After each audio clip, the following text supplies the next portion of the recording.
Patterns of Presence, Day 18. Mark 6, verse 47 to 48. Later that night, the boat was in the middle of the lake, and Jesus was alone on the land. He saw the disciples straining at the oars because the wind was against them. Jesus commissions the disciples to journey to the other side of the lake. In obedience, they set off, and the narrative jumps from the starting line to the midway point. Time has also lapsed, and it's now night as they reach the middle of the lake. Now, given the fact that their task was to journey from one side of the lake to the other, then reaching the middle of the lake marks reaching the middle of their journey. Here, in this place, they are neither just setting off on their journey, nor are they anywhere near their destination. So they're not near the start, nor are they near the finish. They're at that bit of the journey that always seems to feel like the longest and never really feels like any progress is happening. They're in the middle. You know, when you set out in the car to head down south to England, that first stretch of the road between home and Gretna Green always seems to go the fastest. And equally, the final stretch of the journey between the last service station and your destination, that always seems to feel quite quick. And that's because at both of these stages in the journey, there's excitement involved. But see the middle bit. That middle bit always seems to be the boring bit. Because by that time, you've eaten all the Percy pigs, the conversation has dried up in the car, and with the exception of an odd windmill in a field, the view out the window always seems to look the same. The middle bit is the bit you've got to endure, even though it doesn't really feel like you're making much progress. The disciples are in their middle bit.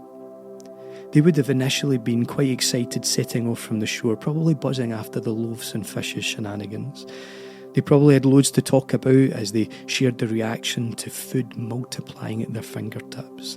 And then, having just been used by God for miraculous provision, Jesus has now sent them off on a mission themselves. They would have been positively excited, wondering what it was that God was going to do next. And so I imagine that the first leg of their journey probably passed quite quickly. But now they hit the middle bit. The bit where they're neither launching nor landing. They're at that bit where the command and the launching and the excitement seems like a distant memory. The scenery just looks the same. Progress seems slow, especially as it's now the middle of the night. And as night descends, they've lost sight of where their journey began, and they can no longer see where they're going. And on top of that, the wind is now fighting against them. They hit a hiatus. And in the hiatus, it feels like the world is against them. Hiatus moments in life arrive when you lose your vision. They come when you lose sight of where you've come from and when you lose perspective of where you're going. Hiatus moments happen when you lose momentum and are normally accompanied by the feeling of being stuck. They happen when we lose our vision. And the reality is that quite often we lose our vision in the midst of our journey. When the word no longer seems fresh, when the prophecy or revelation is no longer ringing in our souls, when the excitement of purpose has run dry, the experience has moved on and motivation has left the building. Seldom do we lose vision at the beginning, because it's the vision that launches us into the journey. We begin our journey into purpose because we've been envisioned by God, we've encountered Him, we've heard His voice, we've seen Him do stuff, and we feel that closeness and intimacy with Him. The problem tends to come when you've been on the road for a while and you've been journeying for a bit, and the encounter seems like a distant memory, and the revelation, insight and commissioning seems like a distant reality. And as we lose sight of what launched us into the journey, momentum and impetus can become a bit harder, and we can hit hiatus. And in those moments, it can often feel like life and circumstances turn against us as well. Hiatus times are hard. They can feel heavy in our souls. It's easy in the hiatus for the mood to get low, the esteem to get dented, the sense of failure to move in, and with that comes the desire for us to move out, to check out, to give up. I suppose if the vision flowing out of the intimacy with Jesus is what launched us into the process, then in the hiatus moments, that's what we need to grasp again. And I really love what the passage says about Jesus as the disciples hit their hiatus. It says Jesus saw the disciples straining at the oars because the wind was against them. It simply says Jesus saw them. This seems hard to hear because we often look for Jesus to bring solution, to bring the remedy, the quick fix. But the truth is that while Jesus did bring a solution, they still had to hang around in the hiatus for a bit while he positioned himself within their moment. In fact, the first recorded action of Jesus whilst the disciples were stuck was that he saw. A Christianity 101 truth and claim is that God is omniscient. He is all-seeing and all-knowing. And what is interesting about that statement is the linkage of those two factors. His seeing is linked to his knowledge. His seeing is linked to his understanding. If he saw them straining at the oars, then that means that he knew what they were going through and he understood what they were facing. He knew that they were up against it. He knew that they were struggling. He understood that they were trying to move forward like he'd asked them to. He understood that they were trying to be obedient, but life and circumstances were hindering their progress. He understood that they were trying really, really hard to move forward in purpose, but it just wasn't happening for them. And before we push past this to the miracle and the supernatural breakthrough, we have to sit here for a moment, because the passage records the disciples sitting there for a moment, sitting in their hiatus, stuck, struggling in their storm, living for a period of time with loads of effort, but little progress. And we're told Jesus sees, he knows, he understands, and he gets it.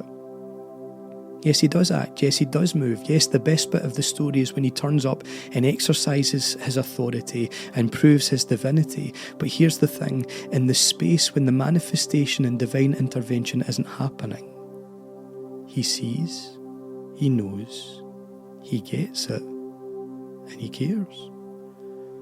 Our focus can often be on waiting for the intervention, praying through to the breakthrough, holding on to the miracle. And none of that is wrong. But it is if we only link the activity of God within our circumstances to the big displays that are in our favour. There are times that the circumstances of life are those that shape us and our characters.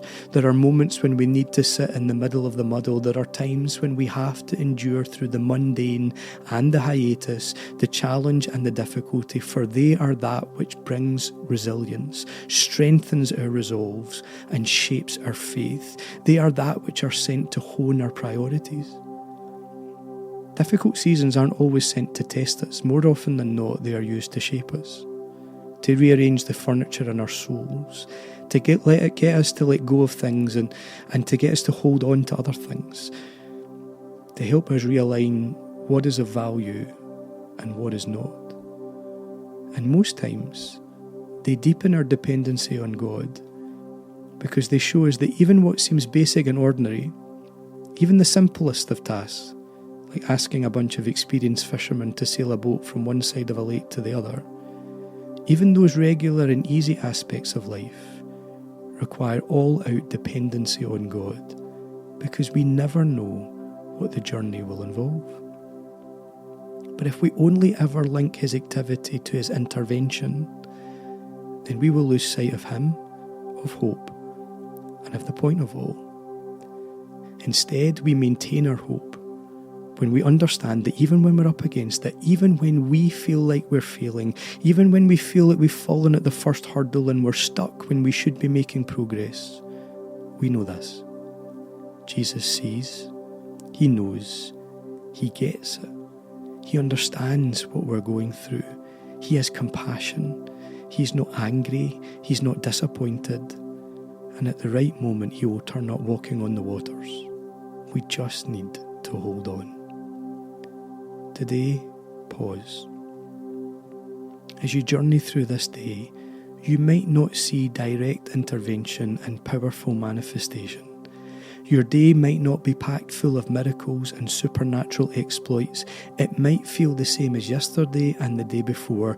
You might even feel that you're treading the big hamster wheel, putting in lots of effort but not really seeing any progress. You might identify with the disciples and feel like you're straining at the oars with the wind and the waves and all other possible elements working against you. You might be in a hiatus, stuck, bored, fed up, ready to give up. But take heart. Find hope. Jesus sees, He knows, He understands, and He gets it. He sees where you are right now. He knows what you're going through. He understands what you're facing. His eyes are on you, and His heart is for you. And at the right moment, He'll appear through the storm. He'll come walking into your circumstances, and He will mount the waves and come to you. But for a little while, you just need to hold on. There is purpose in the hiatus. There is shaping even in the storm. His eyes are on you right now. Strength is found when you turn your eyes to Him. Today, turn your eyes to Jesus. Look full in His wonderful face, and the things of earth will grow strangely dim in the light of His glory and grace. Oh, soul, are you weary and troubled? No light in the darkness you see, but just one look at the Savior. Is life more abundant and free? So just look up, your help is on the way.